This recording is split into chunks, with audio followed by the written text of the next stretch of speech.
Bhaibheri rakataura rikati regai zvikurirane zvichionekwa nezuva rekupedzisira. Rikataura zvakare kuti havasi vese vanoti Mwari vachapinda mushe wekudenga. Guys, tava kurarama masi ekupedzisira. To those who believe, andika, they believe.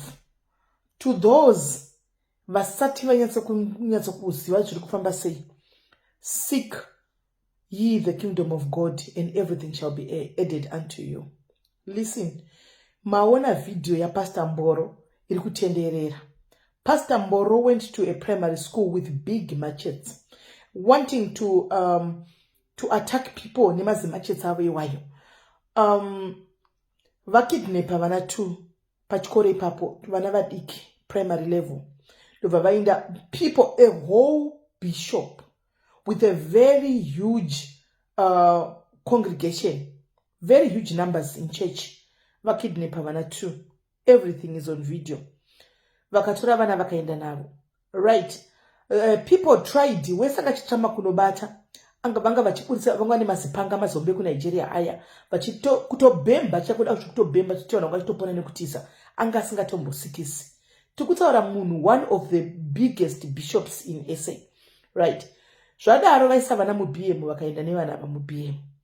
Vaenda nevana va mu BM kudaro vana vechikoro pa primary school vazogumbuka.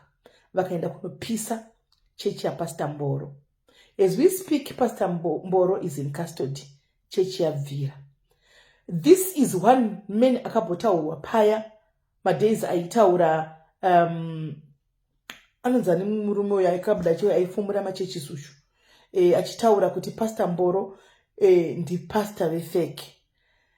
Mumachechi umu hanzi vachange vachimira vachauya vakapfeka makushe egwai kunzo uko asi mukati umu ari mapere. Guys, mukatisa zviri kuitika right now, the world is now coming to an end. Strange things are happening and we don't see. We are busy cheering up the devil. We are busy cheering up the devil in churches, in societies kwatinogara. Have you ever noticed kuti panetika chakaipa handitika everybody is drawn there? Tinodonzwa kuita kunge painiswa tsvina, vanhu vanodonzwa nhunzi dzinozara patsvina, kuita kunge tinobatwa nemagneti. So takaenda kumachechi zakadai so iwaya, takaenda kuzvinhu zvisingakodzeri kuti tinge tiripo. There's something wrong, guys. Aya ave mazai kupedzisira ekutika achanzwa acharegera. Ndavhunduka pandaona this. I had to zoom the video several times ndiyatsona kuti ndivo here. Tikutaura a controversial bishop.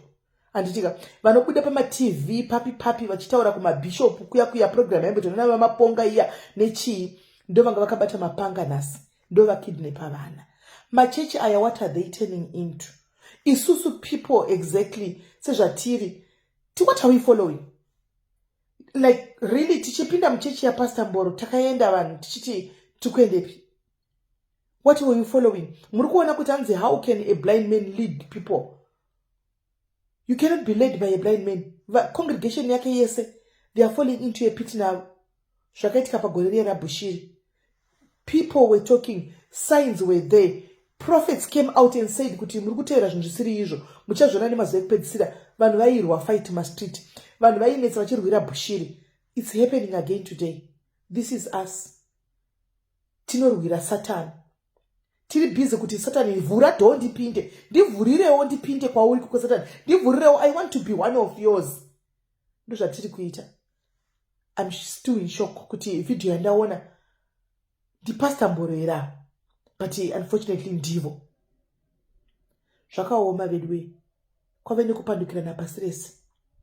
Muri hadzichataudzani mumafamily mune hondo, mune kufumburana, mune chii, zvinhu zvakawanda zviri kuitika. Tikuona soti ma-symptoms nema-signs ekupedzisira.